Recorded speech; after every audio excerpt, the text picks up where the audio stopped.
potentially being freed than she would do in a British jail. In fact, I've reported from inside the terror wing of a UK prison. It's a fascinating place.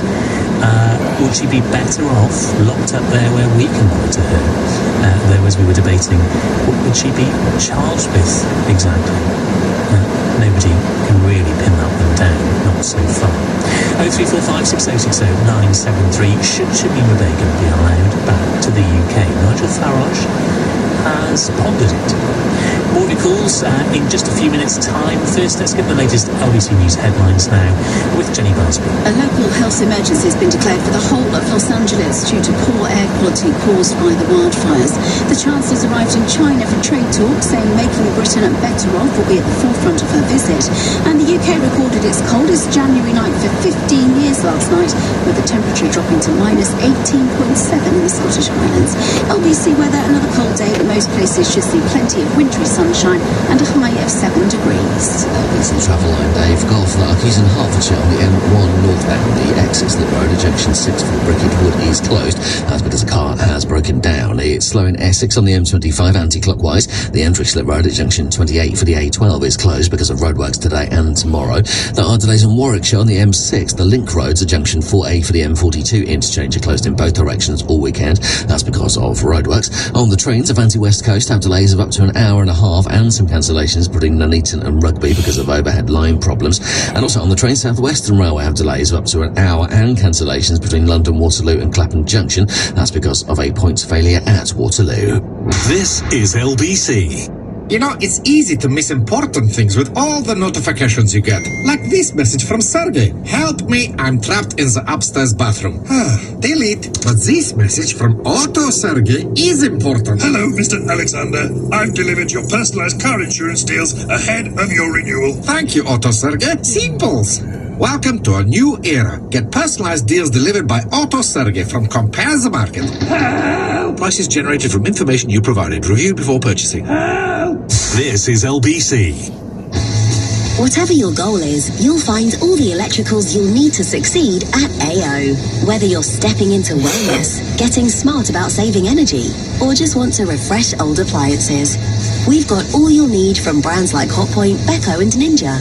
Plus a range of ways to pay, including AO Finance. No wonder we're the UK's most trusted electrical retailer. Shop now at AO.com.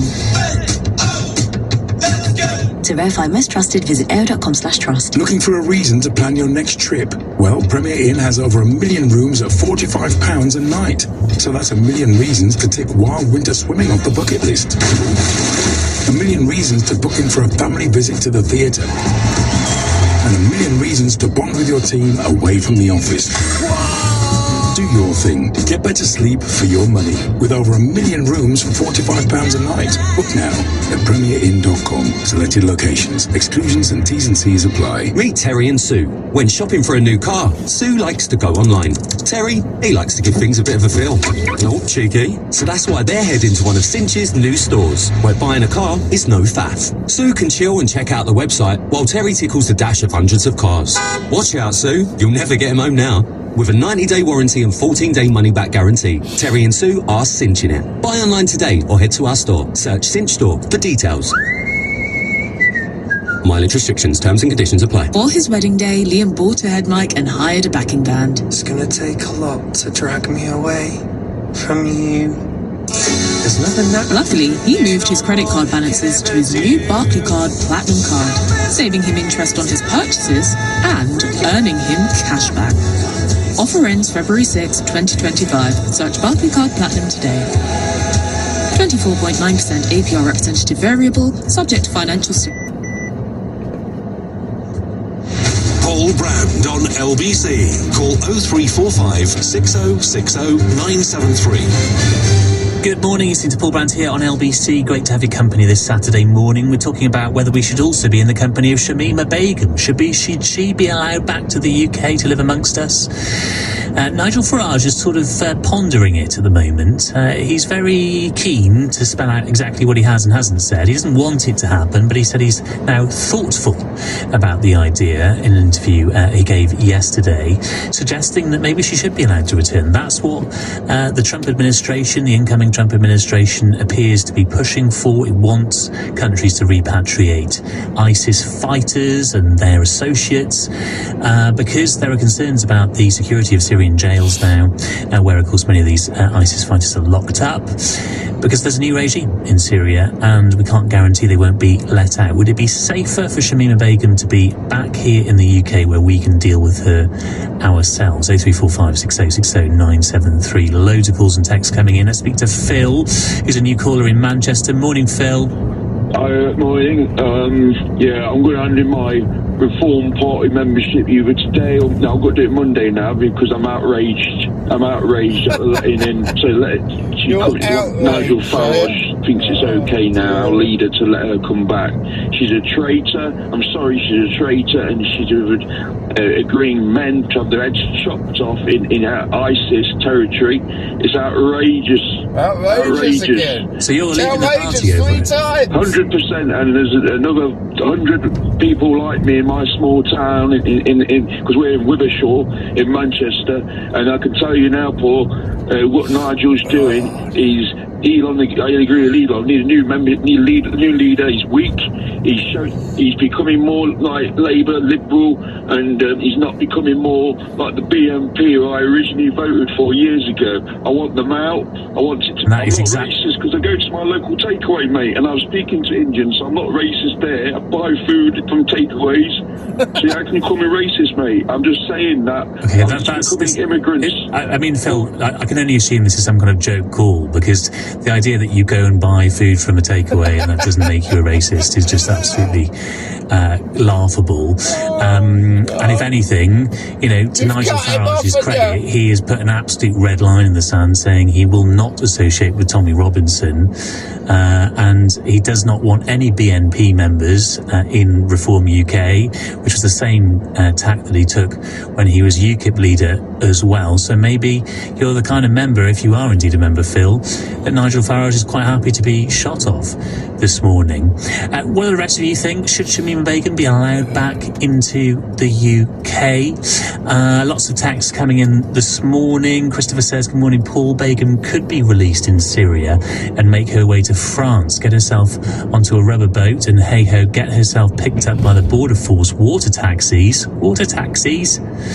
and she will be placed in a hotel and given benefits.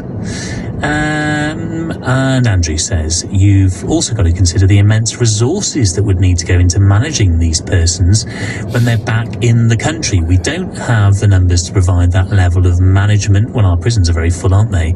And as I said earlier, having reported from a terrorist wing of a prison, 2 different prisons in the north of England, fascinating place. It is massively resource heavy to look after, in inverted commas, terrorists in prison. It takes a huge amount of resource. Often they have to be in solitary confinement or in these separation centres, as they're known, away from other prisoners so they don't radicalise them. It costs a heck of a lot of money to do this. What do you think? Should Shamima Begum be allowed back in the UK? Was that the best place to keep her if we can't guarantee she's not going to escape from a Syrian jail? 0345 6060 973. Let's talk for a moment about where many young people in the UK are currently living, which is back with their parents. According to the latest statistics, the proportion of 25 to 34-year-olds living with their parents has risen by more than a third in just under 2 decades. I mean, this is not going to surprise us, is it? But nevertheless, the statistics are arresting. The share of this age group living at home was almost a fifth. It was 18% last year. That's up from 13% in 2006. Interestingly, it's down a little bit from the pandemic, 21%, although we were all living at home, weren't we, during the pandemic, and particularly younger people were going back to live with their parents. Why wouldn't you when you were stuck in lockdown anyway? But it's the longer-term trend that's concerning many people here, another sign of our housing crisis. Annie Cullum is a policy officer and organiser at Acorn, which is a tenants' union. Morning to you, Annie. Good morning. So just how stark is this rise, this 5 percentage point rise? Because it equates to a lot of people, doesn't it? It is an awful lot of people, and I think everyone at home can agree that when you come of age, you should have the opportunity to live independently if you can. And I think what this is indicative of is a broken housing system where people just can't afford to move out, or they're realising that if they do move out, they're going to be spending an awful lot of their income on their rent, and therefore not going to be able to save for the future. So what should be done about all of this from a policy perspective? I mean, we've got a new Labour government coming in that said it wants to build more homes, that said it's improving rights for renters, etc., etc., etc. Is enough being done, do you believe, in order to stop this trend from continuing? So I think that the Renters' Rights Bill that's coming into force and going through Parliament at the moment will be a big step in the right direction in terms of securing security for renters, having less evictions, making people more confident that they can stay in their homes long term. But absolutely more needs to be done on the issue of affordability. Since 2020, rents have risen 60% outside of London. That's massively outstripping inflation and wage growth, and it's just not possible for a lot of people to keep up with that, and therefore we're seeing young adults having to either stay at home or even move home if they want to save or try to buy a home. What we're calling for is more regulation around rents. So first of all, we'd like to see the amount that landlords can increase rent during your tenancy be capped to either wage growth or inflation. So no one's seeing a big spike in their rent while they're a tenant. But we do think that the government needs to go further in looking at things like broader rent controls. So rent controls are a really normal part of housing policy across Europe. We've got it in 16 countries where generally the conditions are much better for renters in terms of the quality of their homes. And rents as a proportion of what you're spending are less. So we think that this would be a really good solution. Okay, fascinating, Annie, and look, this debate's going to continue for as long as this trend continues of people not being able to get on the housing ladder. Thank you so much for your insight this morning. That was Annie Cunham there, policy officer and organiser at Acorn, the tenants union, talking about this rising number of younger people living with their parents. Let's get back to the question of where Shamima Begum should be living after Nigel Farage suggested he's now thoughtful, as he said, about the prospect of bringing her back to the UK. It comes after the Trump advisor Seb Gorka also suggested that other countries should be repatriating ISIS fighters and their associates, because we can't guarantee they're going to remain banged up in Syrian prisons now that things there have destabilised. Should she be back here, facing possibly trial in the UK? Should she be locked up in a high-security prison in the United Kingdom? Is that a better place for her? She's currently stateless, of course. She does not have British citizenship. We've essentially washed our hands of Shamima Begum and said she's not our problem. Gabriel's in Hackney this morning. Morning, Gabriel. Hi, good morning. Actually, it's quite interesting because the reporter you had, I can't remember the name, stole my thunder a little bit. I think Ian Birrell. You know, yeah, that's right. Yeah, and I think we have to all remember this girl was 15 years old when she left the country. She was raped multiple times. 3 of her children died. No one can imagine the trauma she's actually been through. And let's all think about how a 15-year-old child was allowed to leave the country to a foreign country without any alarm bells going off or not being stopped at the border. I mean, I don't think that's even heard of, where a child can fly out, go and join a terrorist organisation. No one can take responsibility for that from the British government. I think, yes, she should be returned here. She should have a reinstated because she's a British citizen. You know, whether we like it or not, we haven't stripped Lucy Letby of her British citizenship for murdering multiple children. So why...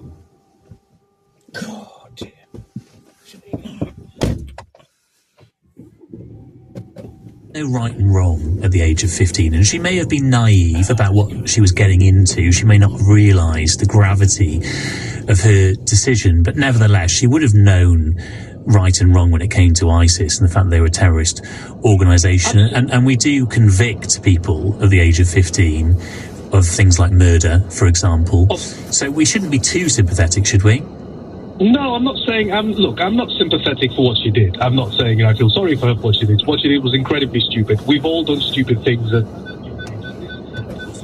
Though. I mean, that doesn't quite capture the gravity of it. Well, absolutely. Look, it was a criminal act. Lots of 15-year-olds, commit criminal acts. It happens.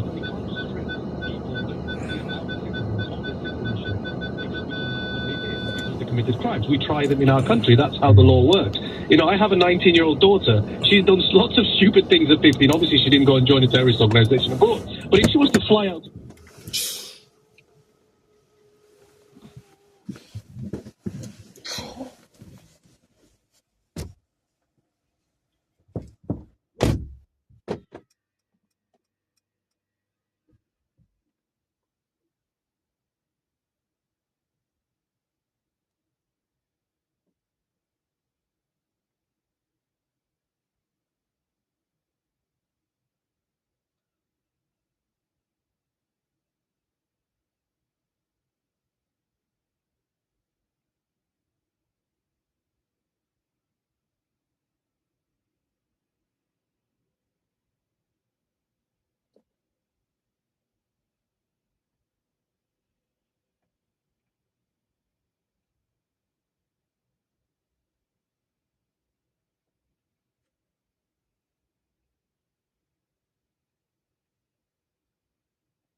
No, you're right. Absolutely, and he undoubtedly still, I think, keeping the door open. I think he wouldn't rule out a return at some stage. I think he likes the idea of some sort of Churchillian comeback, becoming Prime Minister again, although right now that does seem like a long shot. He's not even an MP, let alone Conservative Party leader, so there would need to be quite a lot of hurdles to be cleared before he could do that. But yeah, it seems as though it was a pretty poor book, and you reference Rory Stewart's book doing so well. I mean, that's been up there in the bestseller charts for a very long time indeed, and I haven't read that book. I have to say that is a really good read, so I can understand why that is the case. But yeah, I mean, £2 million, it doesn't sound as though they've made their money back, and I guess they will think twice before giving an advance to a politician such as that in future.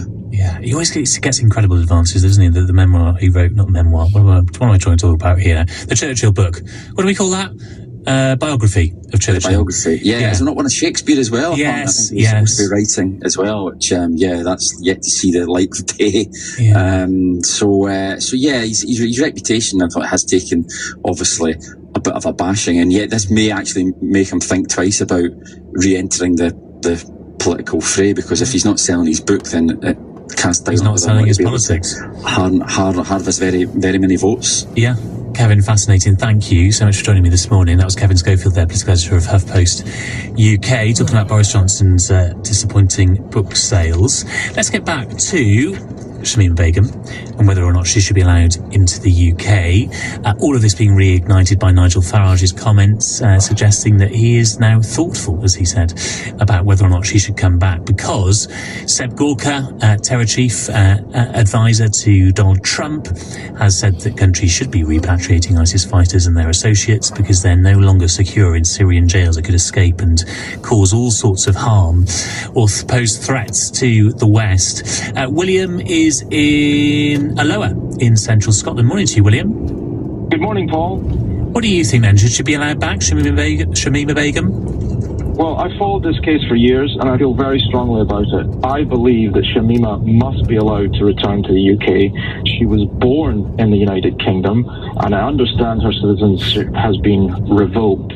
But while the majority of people seem to want to see her continue to languish in a country that is now stateless, effectively there's no real leadership, I think it says a lot about us as a country that most people believe that they are entitled to be judge, jury and executioner. And what this illustrates to me is that most people lack compassion. And I would say to the people who don't think that she should return, what would you do if this was your daughter?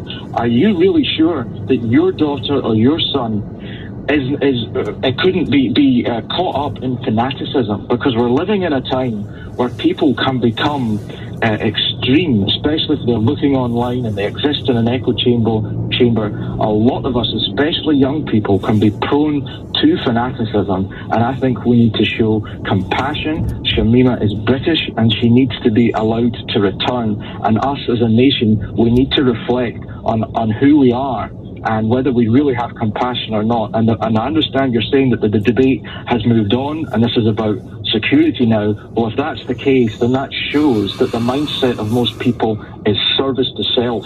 And what we ought to have is a country where most people are service to others. And in addition to that, I would also say, while the majority of people may want this to continue, in terms of justice must always be grounded in legal frameworks and due process, not public sentiment. But how are the victims of ISIS